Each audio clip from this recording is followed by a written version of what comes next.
agradecemos, até por aquilo que o Senhor ainda vai fazer.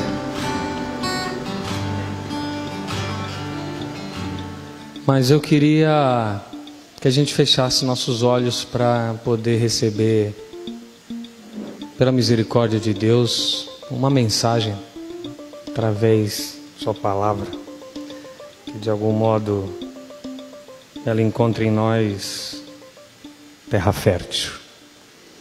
Obrigado, Pai, pela oportunidade que me é dada de, junto a meus irmãos, a esses que aqui estão e a todos os demais que depois ouvirão, de anunciar o Evangelho de Jesus, o Cristo. Eu peço que haja mensagem de Deus nessa preleção, reflexão, mensagem, ocasião.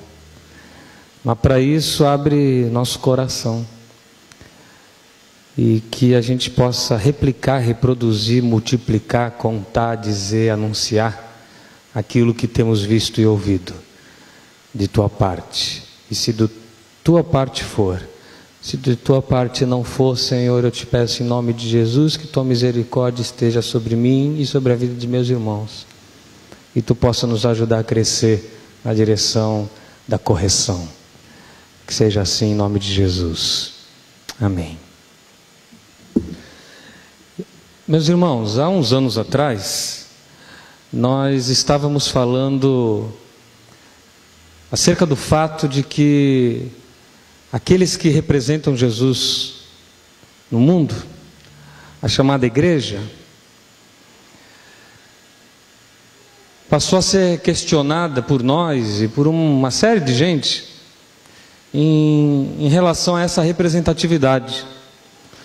O que eu estou querendo dizer é que muito daquilo que tem em Jesus não é expresso e manifesto naqueles que o representam. E aqueles que são chamados pelo nome de Jesus e que são a espécie de embaixada do reino de Deus na terra, e para a qual o mundo olha desejoso de perceber alguma coisa que espelhe, reflita, mostre, ensine, atue da forma que ele atuaria, esses tais têm manifestado um espírito distinto daquele que havia em Jesus. Daí que, mesmo os que carregam o emblema do cristianismo, pouco tem se parecido, e isso cada vez mais intensamente, com o Cristo que dizem representar. E quando a gente fala de representar, nós estamos falando das instituições que se chamam por meio do nome de Jesus. Nós estamos falando da igreja, mas não da igreja, corpo de Cristo, que é esta coisa invisível em seu rol de membresia, porque não é reconhecida no visual, mas estamos falando dessa igreja que ela é a legítima, que se auto-intitulou legítima representante dos interesses de Deus na terra. E nós estamos falando acerca disso há um tempão. Agora eu vejo um monte de gente de nosso meio, da herança que temos, o viés protestante, o meio evangélico, gente bacana, gente de Deus, gente com coração extremamente aflito, porque pertence àquilo que não sente na consciência. Tem uma consciência em Cristo, mas pertence a uma entidade que cada vez mais caricatura Jesus, expõe ao vexame, expõe à vergonha, enlameia o nome daquilo que virou só um nome grito de guerra, um nome manifestação política, um nome defesa de um grupo contra outros vários grupos.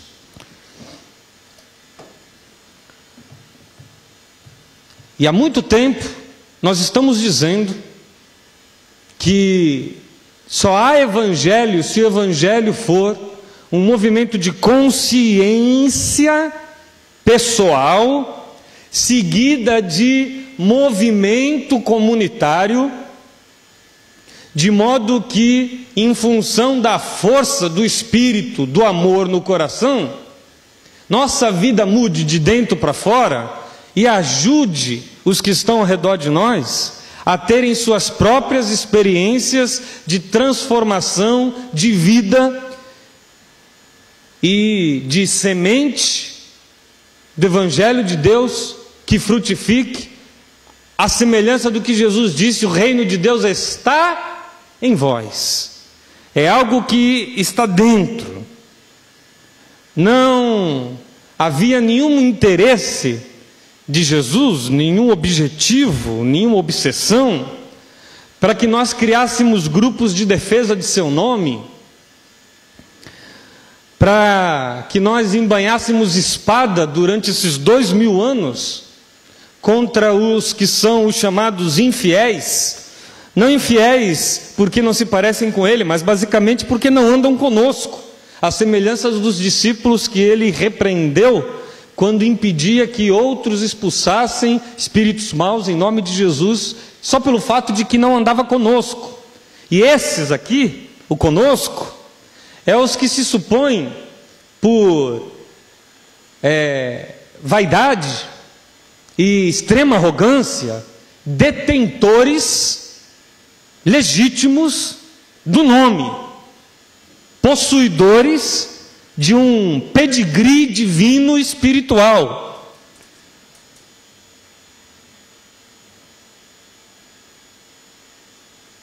E aí Jesus então vira as placas todas que nós temos, os nomes todos que nós representamos, os programas todos que alegam existir em função dele, quando na verdade os motivos principais têm a ver com tantos outros, que não é essencialmente aquele que é reino de Deus no mundo, porque reino de Deus no mundo é o anúncio do perdão de Deus e seu amor enlouquecido e enfurecido na direção de cada ser humano. E para isso a gente usa 1000 vias, meios, mídias. A igreja é uma. Mas há o risco sério de que aqueles que são os seus, a mídia, o meio, a forma, o caminho, como é isso aqui, se percam no processo, como já se perderam há muito tempo, o cristianismo de modo global, mas ainda assim se imaginem seus, só porque seus sempre o foram e porque alegam serem os possuidores dele. De modo que hoje a gente não tem um homem criado à imagem e semelhança de Deus, a gente tem Deus feito à imagem e semelhança daqueles que dizem quem Deus é para o mundo. Então, o que eu quero dizer é que eu não tenho em mim mais nenhuma questão relacionada a ser ou não ser alguma coisa que represente, que se chame por algum nome nesse mundo. Isso já acabou dentro de mim faz muitos anos. Eu quero ser eu em Cristo e promover a possibilidade de outros serem quem é em Cristo. E agora começa uma evasão da igreja evangélica, porque eles estão: Marcos Feliciano, você não nos representa. Então, se o bichinho não sai de dentro da igreja, como não sai, teimoso que é, não sai de nada, então, aí tem um monte de gente que, então eu saio.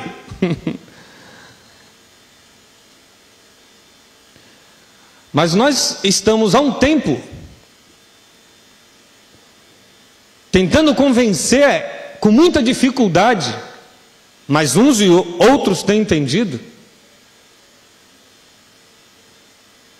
que o Evangelho não é só um movimento histórico que pode ser visível, que tem forma de prédios, que é manifesto por construções, mas é antes uma consciência que se internaliza em mim e que, pela ação da palavra de Deus, separando juntas e medulas, alma e espírito, cumpre o que lhe apraz dentro da minha vida. Temos dito que não é um sistema de adesão. Quem aderia ao caminho da graça não necessariamente aderiu ao Evangelho de Jesus, porque ao Evangelho de Jesus não existe convite de adesão, de aderência, de pertencimento. O que existe é, ou eu vivo como filho de Deus nesse mundo, ou o Evangelho de Jesus, se nasceu em mim, falta contudo crescer. Aí eu acordei pensando em João 1,12, texto conhecidíssimo de todos nós, e o que ele significa e representa é de uma extravagância que eu queria muito que vocês entendessem, porque o texto diz, a partir do verso 9 do capítulo 1 de João, que a luz verdadeira que ilumina todo homem estava vindo ao mundo. Aí no 10 evolui, estava no mundo. O mundo foi feito por meio dele, dessa luz, que agora encarna, vira gente, vem ao mundo que criou, mas o mundo não o conheceu. Foi criado por ele, mas tal qual filhos que não reconhecem pais, o mundo não o conheceu. O mundo se distanciou daquele que o criou. O mundo perdeu sua condição original de ligação íntima com seu Criador. E aí o 11 diz que veio para o que era seu. Mas o texto está se referindo ainda a uma evolução de entendimento. Primeiro diz que há uma luz, essa luz ilumina todo homem recebe iluminação de Deus.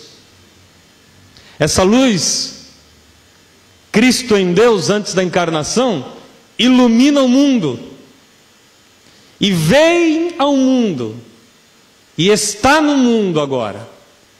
O mundo não o percebe, não o reconhece, mas ele não vem ao mundo como uma sombra, uma nuvem, um espírito.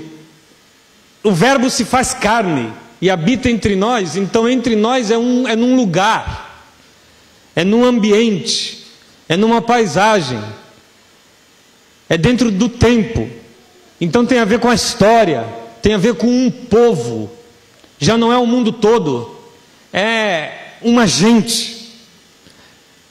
Não é um mundo, o planeta, mas agora é o mundo por meio daqueles que eram seus, os seus. E ele se refere à herança de Deus por Abraão. Ele fala dos judeus. Ele está dizendo do plano de Deus de testemunhar o mundo por meio de uma família, que depois se tornou muitas tribos, e que ao final de um tempo se tornou uma nação. Passado mais um pouco, uma nação incontável, tal a promessa de Deus para Abraão, como as estrelas do céu ou os grãos de areia da praia, e que cresce, e que no meio de todo um mundo que não conhece Deus, faz representações de Deus para que o mundo veja então como Deus é. E daí um pedigree divino começa a se estabelecer no mundo. O que eu quero dizer é que passa a ver aqueles pelas quais Deus falava. São profetas em Israel. E Israel se estabelece como a nação de Deus na antiguidade. E a partir dos profetas começa a vir a notícia de que ele viria, Salvador de Israel e de todo o mundo, por meio de Israel, a partir de uma determinada família, a família de Davi, da descendência de um rei para qual Deus prometeu o trono para sempre, por meio de seu filho, Rei dos Reis, Senhor dos Senhores, Jesus, o ungido. Então ele nasce na Palestina do primeiro século, ele nasce na Israel dominada pelo Império Romano, ele nasce entre os seus, ele nasce e é judeu, ele nasce e é circuncidado ao 8º dia, ele nasce e é conduzido, levado ao templo em Jerusalém, de uma determinada religião. Ela é judaica, ela tem lideranças, ela tem fariseus, ela tem saduceus, ela tem concílios, ela tem história, ela tem Bíblia, ela tem Torá, Talmud, ela tem seus luteros, seus calvinos, ou no que diz respeito à Igreja Católica, ela tem seus Inácios, seus São Franciscos, ela tem o pessoal que constitui uma herança histórica. Essa aqui tem só Abraão, Moisés, Davi. Tem os caras mesmo, você está entendendo? Quando Jesus nasce e é levado ao templo, está se dizendo que os seus são exatamente aqueles que ele disse que era: Israel. E ele vem para os seus. E ele não foi levado a um templo budista, e ele não foi levado a uma situação extra-religiosa, ele foi conduzido à mão de um sacerdote que o circuncidou. E depois viveu, cresceu como um judeu. E frequentou, e respeitou, e cumpriu em si a lei das prescrições de Moisés. Estou dizendo isso porque o texto diz que ele veio para o que era seu, mas os seus, veja que coisa, meu irmão, os seus,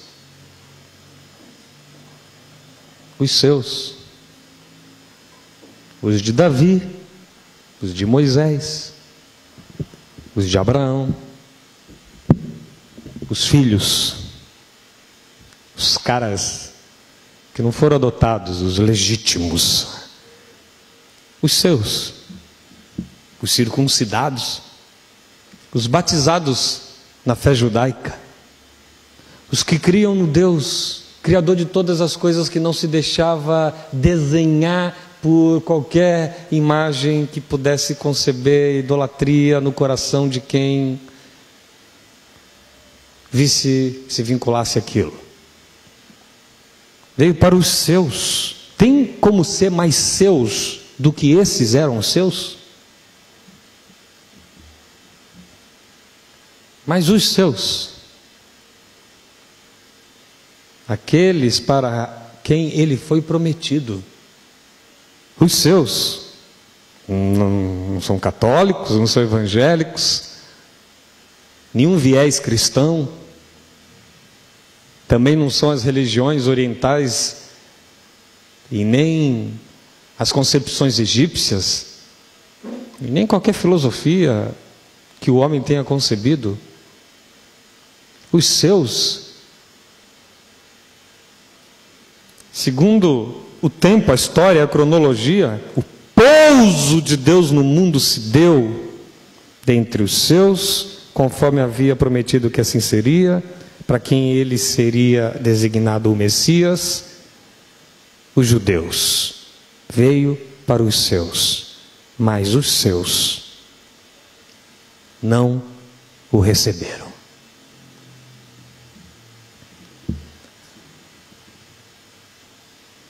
Verso 12: mas a todos os que o receberam, aqueles que creem no seu nome. Olha que coisa, meu irmão. Ele veio aos seus, mas os seus não receberam, mas a todos quanto o receberam. E quem o recebeu? Outra instituição o acolheu? Outro país foi aquele para qual ele foi conduzido? Outra nação resolveu agora representar Deus, já que os primeiros haviam negado? Houve um movimento de adesão do restante do planeta pagão para substituir Israel. Houve agora então uma mudança de rota de Jesus, já que esta religião não é a minha religião agora é aquela outra. Não, os seus, agora, a todos quanto receberam, a saber, aqueles que creem no seu nome.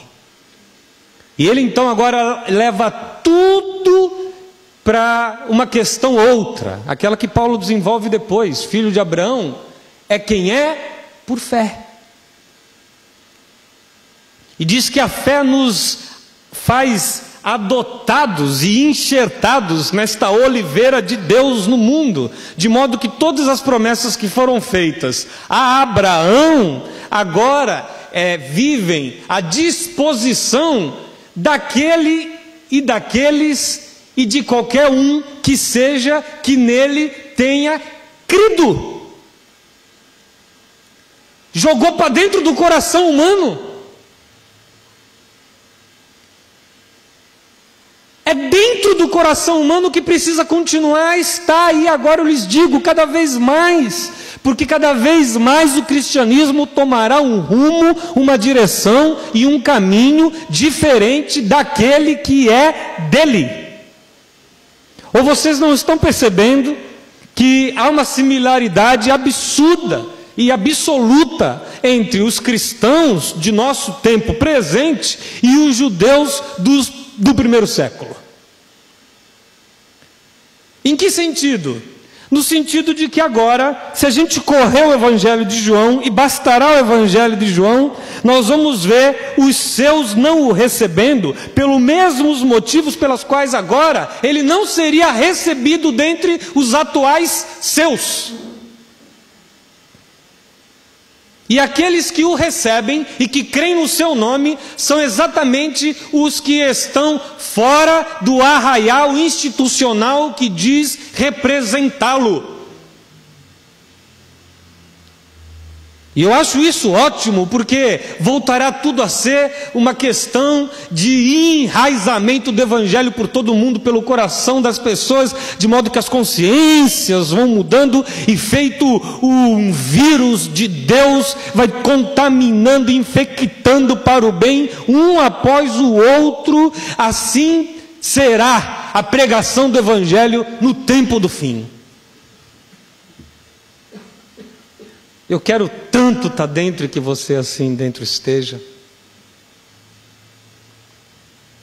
Mas para isso antes tem que sair do seu coração qualquer sensação de que você pertence a algo que é dele, porque Deus não tem algo. Não tem algo. Não tem coisa. Deus tem alguém. Se alguém quiser, me seguir, negue a si mesmo, o si mesmo. Eu, como Deus, tome sua cruz, que é aceitar viver num mundo que, conforme ele disse, odiarão a vocês. Não porque vocês são uns chatos a pegar no pé do mundo, mas porque vocês amam escandalosamente como eu amei. E o mundo não suporta o amor. Suporta umas manifestaçõezinhas, uns carinhos, umas solidariedades zongueiras. Não o amor tal qual Jesus no Sermão do Monte tentava expressar. Esse, vou te falar, nem você suporta. Da outra face, amar o inimigo, orar pelos que vos perseguem, abençoar quem te amaldiçoa.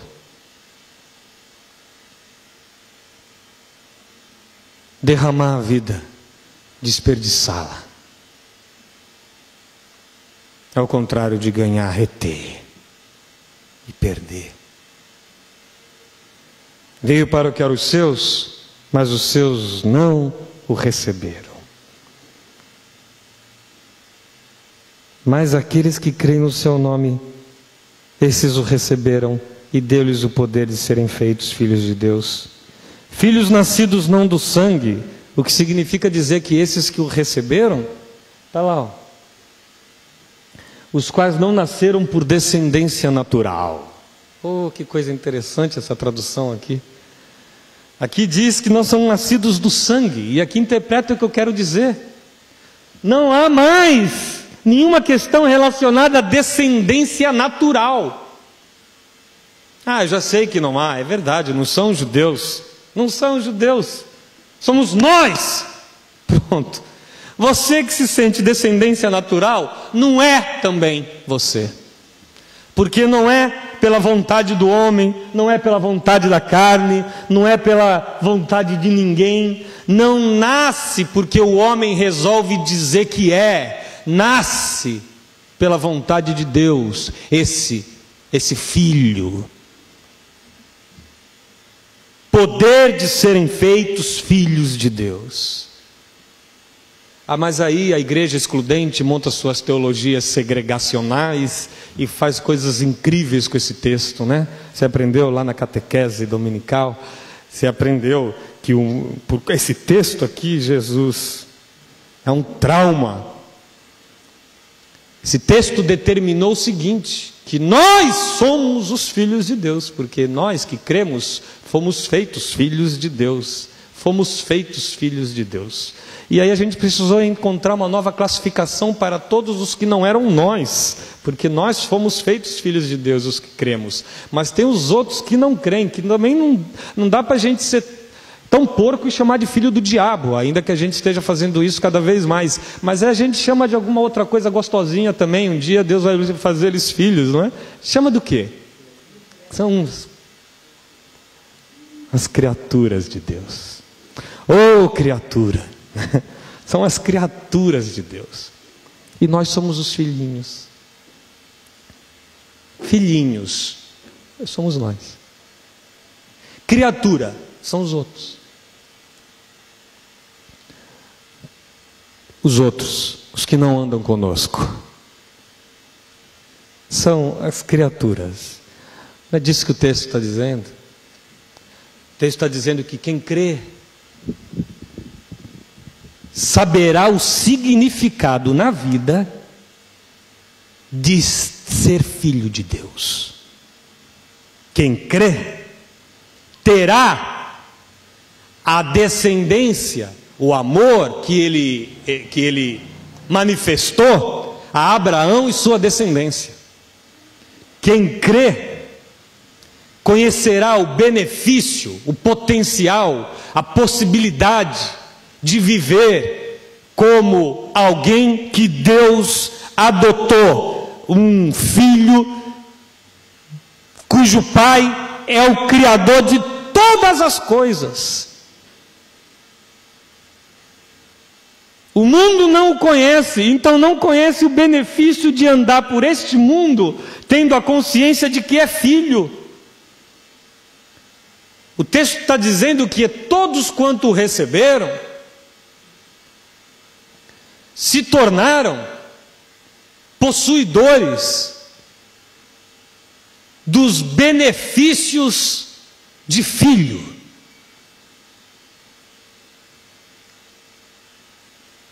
O texto não está dizendo que os demais não são filhos, está dizendo que os demais deveriam saber que são filhos de Deus, porque saber isso é crer no nome daquele que Ele enviou. Eu não sei se você consegue entender.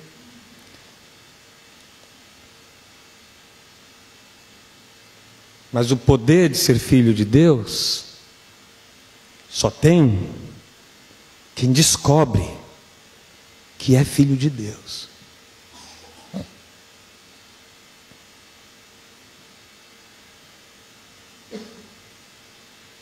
E o Verbo se fez carne e habitou entre nós, diz o verso 14. E vimos sua glória, glória como do unigênito do Pai, cheio de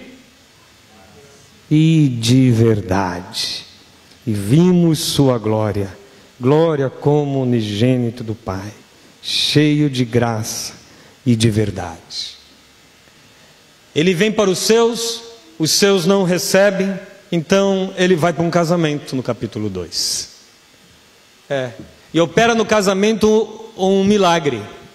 Não é dentro do templo, não é dentro do átrio, não é no meio de um culto, não é em função de uma reunião de missa, não é num rito na qual Deus está sendo invocado que Ele resolve manifestar o primeiro sinal. A partir de agora, no Evangelho de João, preste atenção só para a gente ter uma visão panorâmica sobre isso, não se distraia que a gente conclui rápido. Mas a partir de agora no Evangelho, o evangelista João vai mostrar essa dicotomia. Ele vem para os seus não recebem, então ele vai para a galera. E na galera acontece coisas que não acontecem dentro do arraial daqueles que o representam, ao contrário. Mais que isso, há uma oposição dos seus contra ele, que permanecem não crendo. E quanto mais ele é ele, como ele é, mais repugnante ele se torna aos seus. E é nesse sentido que eu quero linkar com o perigo que a gente vive hoje, na religião que o representa. Quanto mais radicalmente alguém desejar pertencer a Jesus e amar incondicionalmente o próximo, sem julgar quem quer que seja, mais expulso está do arraial de Deus. De modo que para se parecer com a igreja tem que ser diferente de Jesus, para ser diferente, igual a Jesus, tem que ser diferente da igreja. Ah, mas não é assim aqui. As proporções todas vocês guardem, as exceções todas você sabe.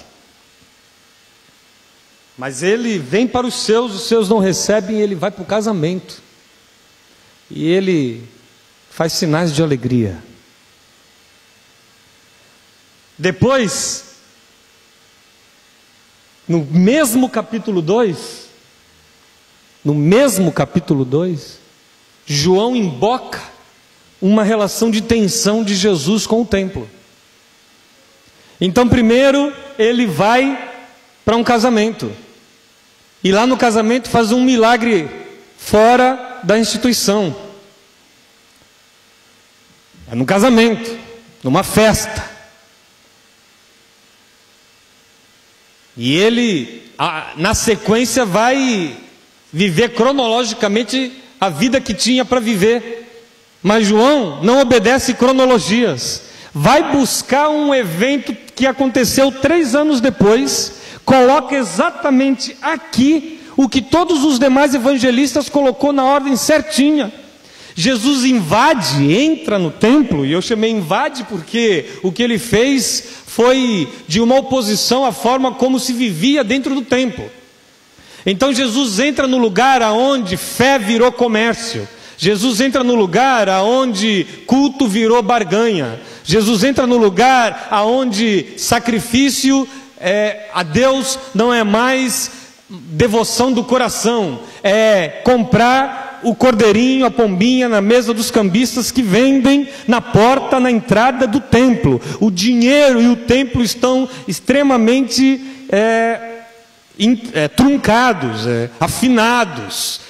O templo e o dinheiro e o templo. E Jesus olha para aquela coisa, se enoja daquilo. A Bíblia diz que uma ira de Deus toma conta dele, por conta do zelo que ele possui por aquilo que ele chama de a casa de Deus. Porque aquele era o templo. Agora imagina o que ele faria nisso que para ele não é nada, não é coisa alguma, nem se for construído com pedras de Israel e se chama Templo de Salomão no meio da cidade de São Paulo, para ele não é nada, é só um prédio com a repugnância de vender Deus.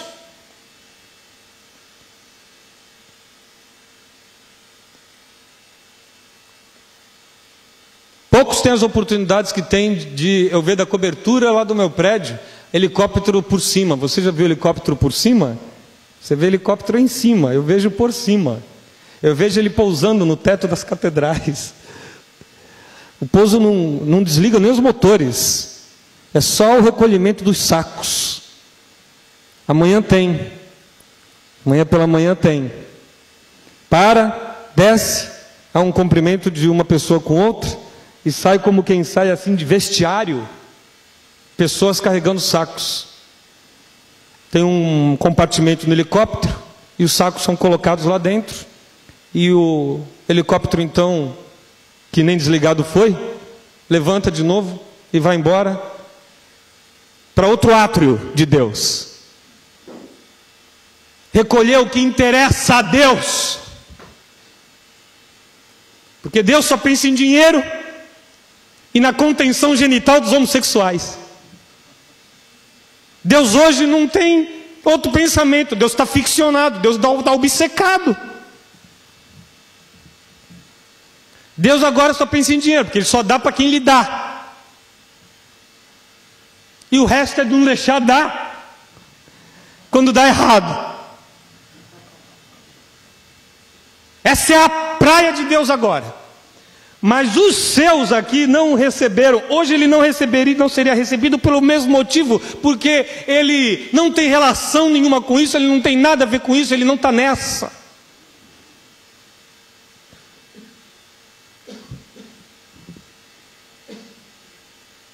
Você acha que Jesus estaria envolvido, por exemplo, com o fato de uma representação evangélica tentar tirar o apoio que as instituições governamentais oferecem com verba do contribuinte à parada gay? Eu também não gosto. E aí há toda uma manifestação, uma oração por isso. Mas agora vai ter a parada evangélica, a marcha para Jesus. O que você acha que está sendo feito lá no Rio de Janeiro agora? Nosso pastor principal, nosso não, meu não é, está sentado com o prefeito, por conta da destinação de verbas, para que a marcha para Jesus ocorra, assim, com recursos do contribuinte também. Então só não vale se for para aquilo que eu não gosto, mas se for para aquilo que eu gosto, todo mundo tem que ajudar. Ajudem Deus, poxa, a fazer a sua marcha. E vamos fazer a marcha de Deus maior do que a marcha dos gays. Porque a marcha do gay é a marcha do diabo. Então a gente precisa fazer a marcha de Deus. Tem que ser maior. E a gente tem que estar mais feliz.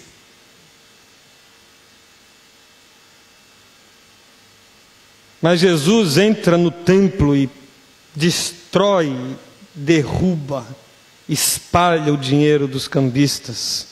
Tirai daqui estas coisas, como ousais transformar a casa de meu pai em mercado? Ele diz no verso 16. Ele vem para os seus, e os seus estão representados no capítulo 3 por Nicodemos, mas os seus encontram com ele na calada da noite.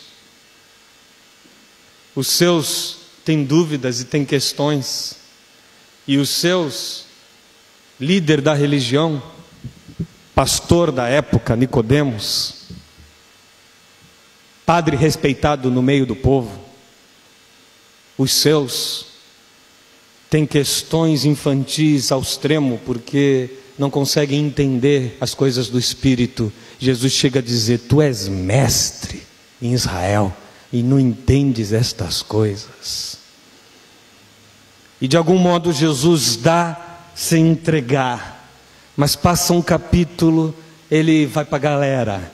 No capítulo 4, ele encontra a samaritana, a odiada, a não querida, a rejeitada, em função de pertencer a um povo tão samaritano como os samaritanos eram os samaritanos em relação a Israel.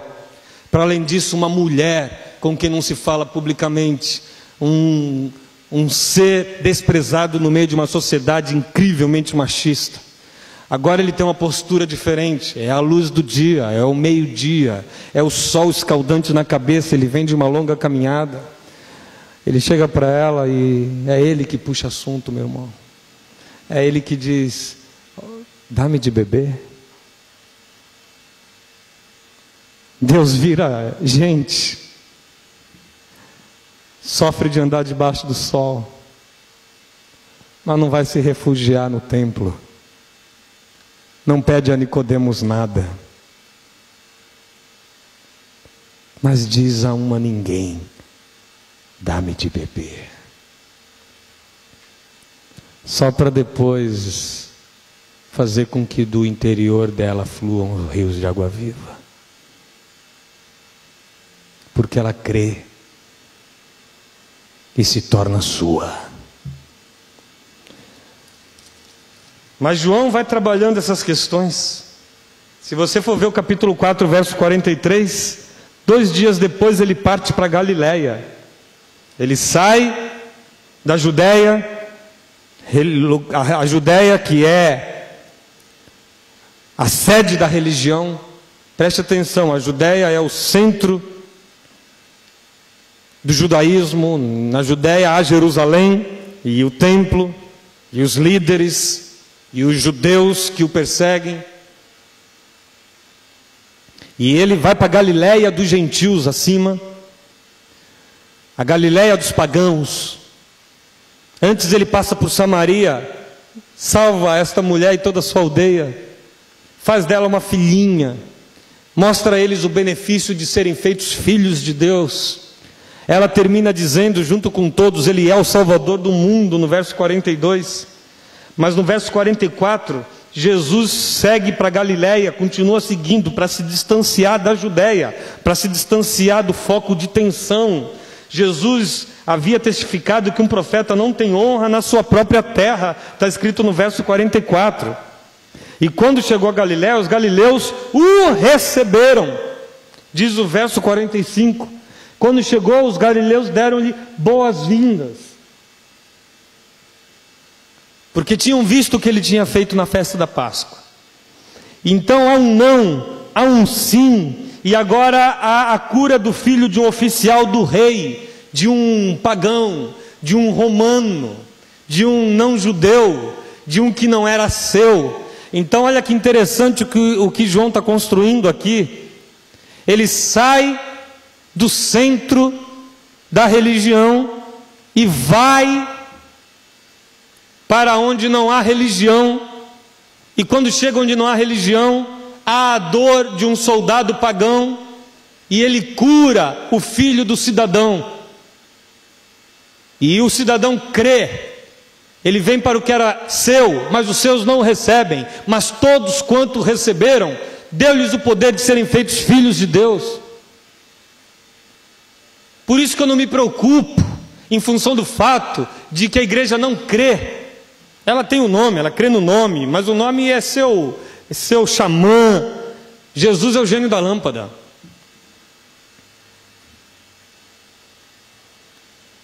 Milhares de pessoas estão crendo,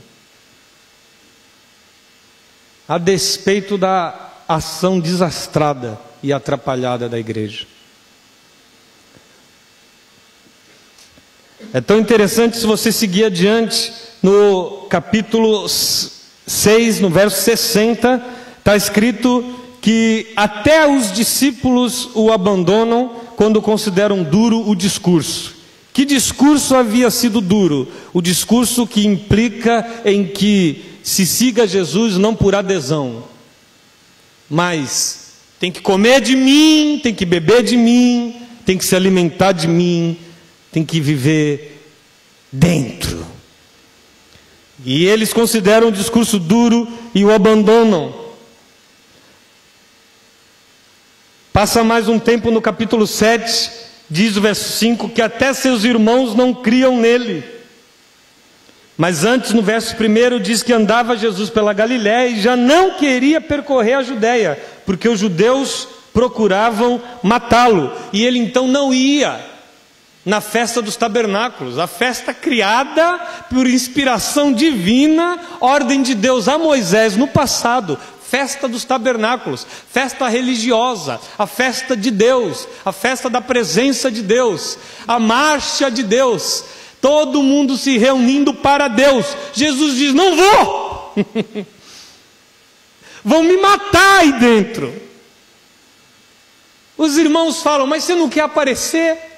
Você não tem um discurso, você não tem uma mensagem, uma proposta? Esta é a ocasião, vai, aparece, se mostra. A gente não crê, mas você é doido. Nem os seus irmãos criam. Ele disse: não vou, eles foram, então agora eu vou. E resolveu ir. E foi tenso, e foi difícil. E ele disse: quem crê em mim, como diz as Escrituras, do seu interior fluirão rios de água viva. Isso ele dizia do Espírito que haviam de receber aqueles que nele crescem, verso 39. Quem? Os que o recebessem. Mas os judeus mandam guarda prendê-los. Os guardas voltam dizendo: não podemos prendê-lo, porque é difícil ouvir ele falando e depois prendê-lo.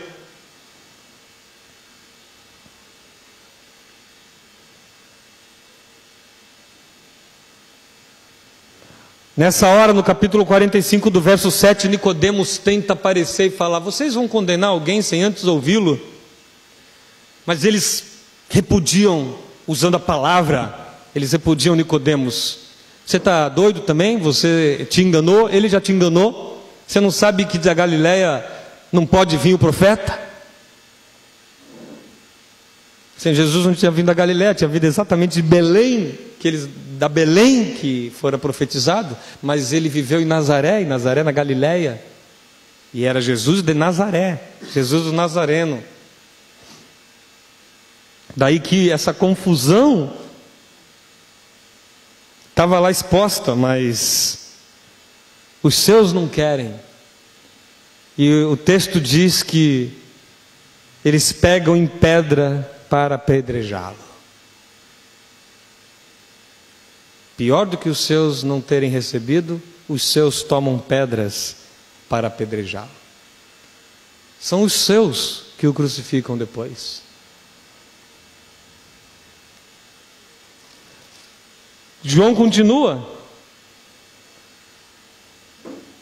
E há muito que poderia ser dito aqui, porque Jesus depois é franco com eles. Vocês não são filhos de Abraão, vocês são filhos do diabo, ele diz para a religião da época. Abraão viu meu dia e regozijou. Você não tem nem 50 anos, como você está dizendo que Abraão viu o seu dia? E desejaram matá-lo. No capítulo 8. Mas na sequência ele então pega e cura um cego de nascença, um qualquer. O homem então é entrevistado porque foi curado. E Jesus passa a pregar a cegueira espiritual daqueles que deveriam tê-lo recebido.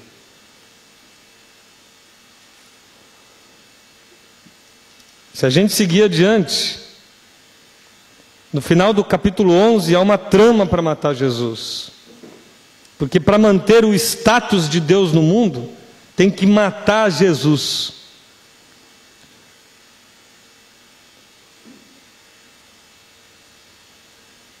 Porque Jesus não se deixava dominar, mandar, controlar. Jesus não estava à mercê do controle deles. E Deus está sob controle deles. Mas Jesus não se deixa comandar pelo cinismo deles, pela hipocrisia deles, pela falsidade deles, pela camuflagem, pela falsificação de ser deles. É por isso que aqui o capítulo de João vai fazendo essa dicotomia o tempo todo. E no final do verso 17, último capítulo 26, ele fala dos seus agora. Orando a Deus, ele diz: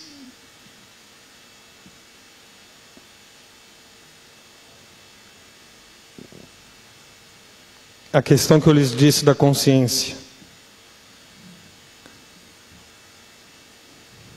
No verso 23, ele fala da mistura de Deus com o homem. Eu neles e tu em mim, para que sejam perfeitos em unidade e para que o mundo conheça que tu me enviaste e que os amastes como também amaste a mim. Você sabe que Deus te amou como amou Jesus? Você sabe que Deus te ama, que o Pai te ama, com a mesma intensidade, com a mesma capacidade, que os amastes como também amaste a mim. Do mesmo jeito que, é o verso 23. E os amastes como, o que diz aqui? Igualmente me amaste. Olha o que é o poder de ser filho, é isso. De ser amado, como amado é o Filho. Esse com F maiúsculo, o Filho. Você é amado como Deus o Pai ama Jesus, o Filho. Ele não ama Jesus mais do que me ama. Ele não ama o Filho, que é Ele próprio encarnado, a palavra de Deus, o Verbo feito gente.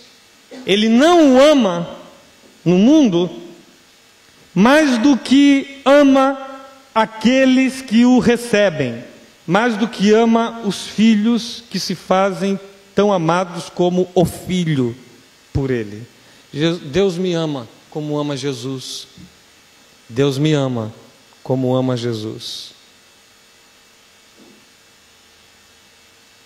Você promete não esquecer disso? Promete. Agora o caminho da graça ficou tão complicado, esse negócio de religião, que nem amém, né? O pessoal fala, mas você fala, prometo, prometo. Você promete não esquecer disso? Amém. André não tem trauma. Fala amém. Você promete não esquecer que Ele te ama como Ele amou o Filho que Ele gerou na eternidade?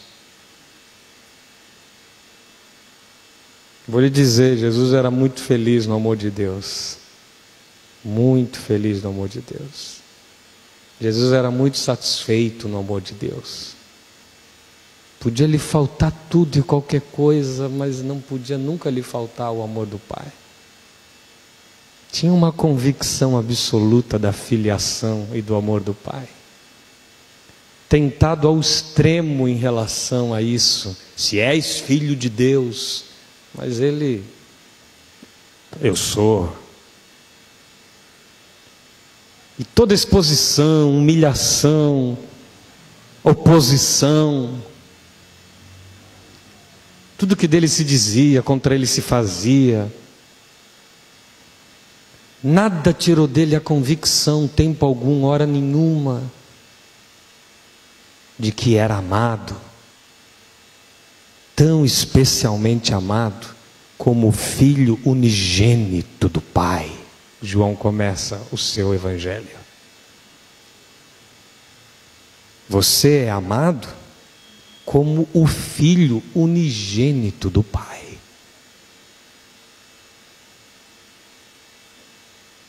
A semelhança do Filho unigênito do Pai. E por isso é que depois Paulo diz que ele é o primogênito dentre muitos filhos do Pai. Ter consciência disso e crer nisso é ter o poder e o benefício de ser filho de Deus. Para enfrentar as coisas que Jesus enfrentou e não perder nunca o status da sua filiação. Que não tem a ver com o pertencimento e a adesão ao grupo, mas tem a ver com a impregnação do coração dessa verdade. Todo dia, todo dia, todo dia. Ele termina essa oração dizendo, sobe um pouco mais, quero que os que me vejam, Pai justo, embora o mundo não te conheça, eu te conheço, e estes sabes que me enviaste, eu os fiz conhecer o teu nome e continuarei a fazê-lo. Eu os fiz conhecer o teu nome e continuarei a fazê-lo. Sabe? Ele está continuando aí, está continuando. A fim de que o amor que tens por mim esteja neles. Você entendeu qual é a finalidade última de Jesus? Você entendeu qual é a finalidade ômega de Jesus? Qual que é a finalidade, qual que é o objetivo, a proposição, a conclusão de Jesus? É essa que ele faz na sua última oração, posta como oração. Eu os fiz conhecer o teu nome e continuarei a fazê-lo. Você não está pronto. É um caminho de graça e amor construído na sua vida dia a dia. A fim de que, para que o amor que tens por mim, o amor que tu tens por mim, esteja neles. Este é o milagre, esta é a obra de Deus, esta é a manifestação de Deus no mundo,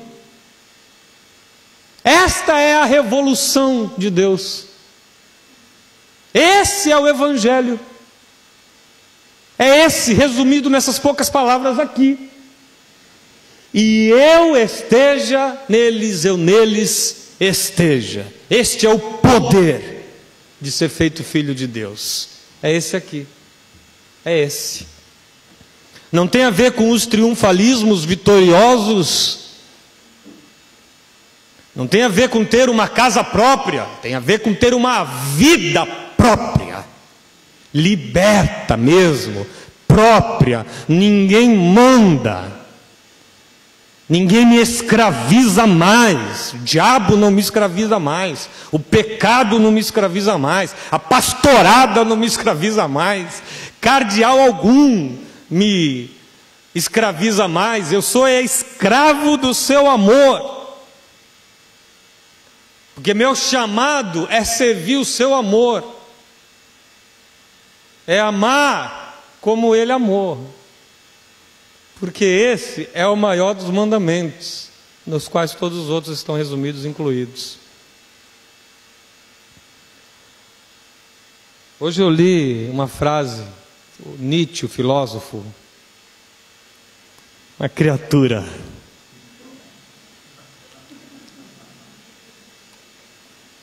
Graças a Deus já está queimando devidamente no inferno.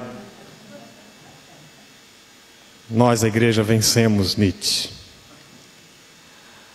Mas eu li ele dizendo que voar é uma coisa complicada. Primeiro tem que aprender a andar, depois caminhar, depois correr, e dançar, pular. Porque voar não se aprende voando. Achei tão interessante, que diz respeito a exatamente o que Jesus está dizendo aqui. Ó. Eu os fiz conhecer o teu nome, e continuarei a fazê-lo. Tem que caminhar nesse amor, meu irmão. Tem que correr, tem que pular, tem que experimentar. Não tem que participar de reavivamentos e avivamentos, de marketings celestiais no mundo. Houve um avivamento evangélico. Agora vamos ter 2 anos aí de um avivamento católico. Você vai testemunhar o que vai acontecer. Queira Deus que alguma coisa boa aconteça nos corações das pessoas. Do contrário, eu sei que é quase tudo só adesão. Só adesão. Sabe o que é adesão? É uma ideologia com a qual eu me sinto afinado. E aqui e ali umas devoções verdadeiras vão ocorrendo. Mas concluindo, ninguém voa, ninguém aprende a voar voando. Pelo menos não nós que não voamos. Mas amar parece uma coisa tão complicada como voar. Impossível de fato, tanto quanto sair batendo asas. Nós não as temos em nós de modo natural. Por isso que você é o que você é. Essa coisa dicotômica, antagônica, dividida, partida. Essa coisa distímica, sabe o que é distimia? Essa variação de humor insuportável. Que, apesar de ser uma doença catalogada, distimia, contudo ela é uma epidemia. Num sentido subjetivo. Porque um dia eu sou todo amor, eu me amo, e amo todos que me amam, e amo até os que não me amam, e distribuo flores e beijos. Eu vou viver este dia como se fosse o último. No outro dia você acorda e, meu Deus, se tem Espírito de Deus em mim, está dormindo. Esses somos nós. É assim que a gente é. É assim que Ele nos ama. Mas eu quero cada dia me parecer com Ele. Enquanto eu envelheço, ainda que meu homem exterior se corrompa, meu homem interior se renova dia a dia.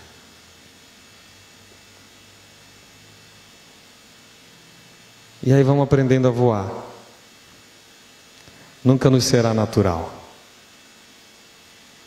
Mas também ninguém aprende a voar voando. A gente começa caminhando. Caminhando no Evangelho. Lutando as lutas do Evangelho. As causas que interessam a Deus. Pacificando o coração.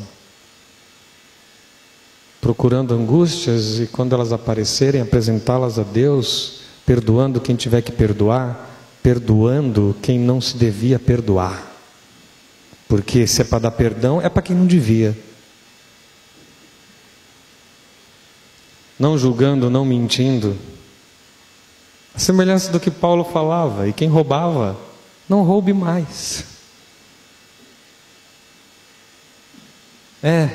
Quem tirava vantagem, não tire mais.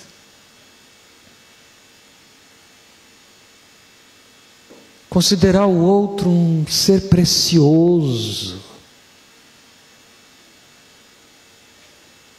o outro é amado como Deus amou Jesus. E durma com este barulho. Até quem você sente repugnância.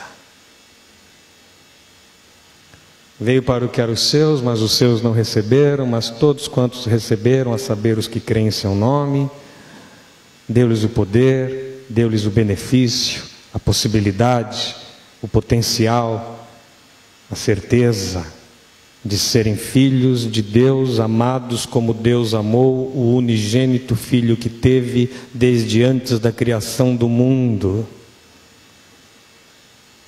É isso que tem que estar gravado no meu coração, para sempre no meu peito.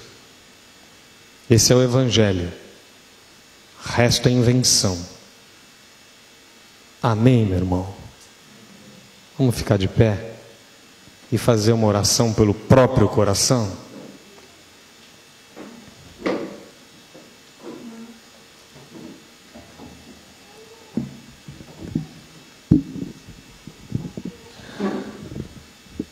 Na semana passada recebi uma convocação de um irmãozinho, dizendo: Exército de Deus, se reúnam, soldados do Senhor, se reúnam contra a agressão à família e tal, e vamos revidar.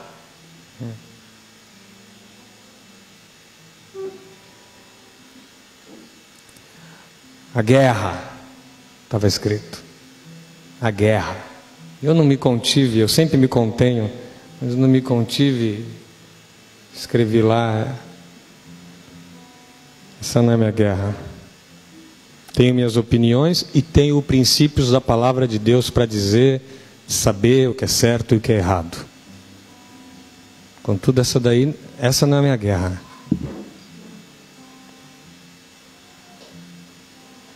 Me envolver em cruzadas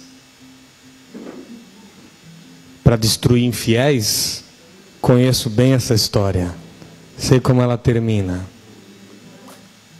Faça como Jesus faria. Faça como Jesus faria. Deixa eu lhe dizer, homossexuais não deviam se beijar publicamente.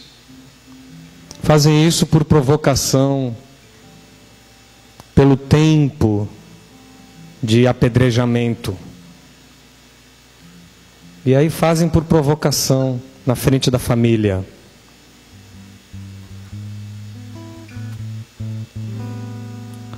Tem razões para fazê-lo, não deviam fazer. Não deviam fazer na frente do meu filho. Causa um estranhamento, uma perturbação. O lugar é público, a criança devia estar numa boa. É o que eu penso.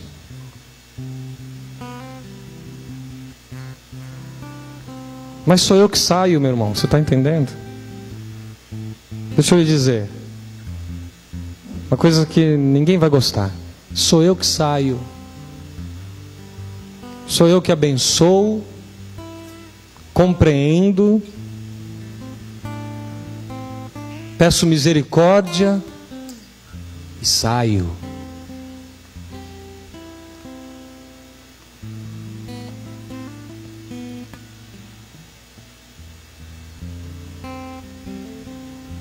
Não quero pedras na minha mão.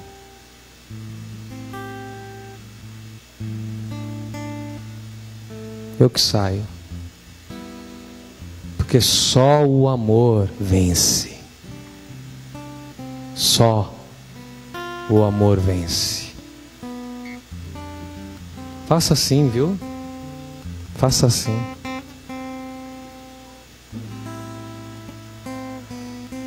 Feche seus olhos e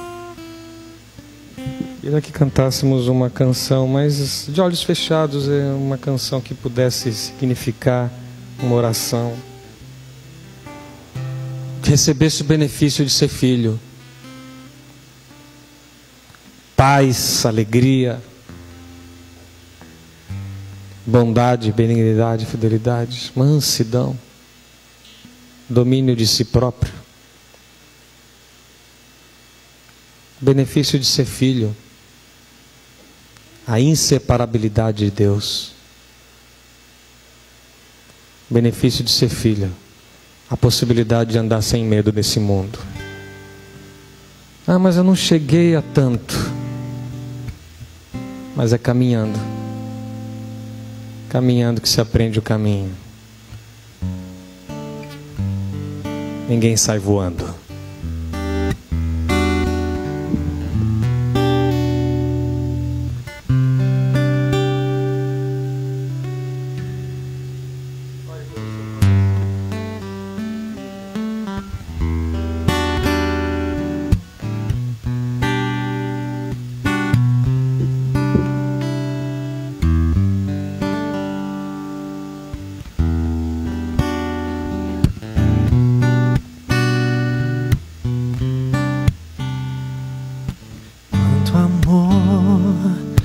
Quanto amor Ele tem por mim,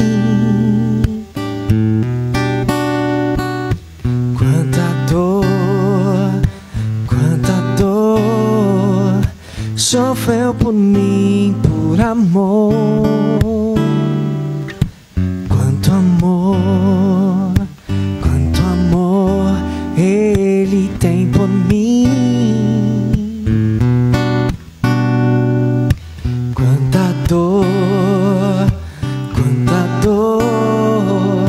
Sofreu por mim por amor. A razão de tão grande amor foi mostrar que a minha vida tem valor. Sou tão precioso para Deus que Ele deu o seu filho pra morrer na cruz por mim.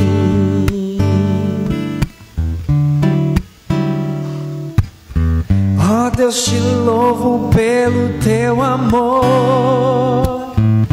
Tu mudaste o meu interior e agora eu quero viver pra transmitir esse amor que vem de ti. Oh Deus, te louvo pelo teu amor. Tu mudaste o meu interior e agora eu quero viver pra transmitir esse amor que vem de ti. Oramos essa canção, graças a Deus. Essa canção é a expressão da mensagem que eu espero em Deus tenha tocado. Não gosto da palavra tocado. Tocado é assim, né? Tocado tem a ver com uns frisões, uns frissons. Desculpe a expressão, um tesãozinho. Não gosto dessa palavra não. Não é disso que Jesus fala. Quando Jesus toca, Ele entra.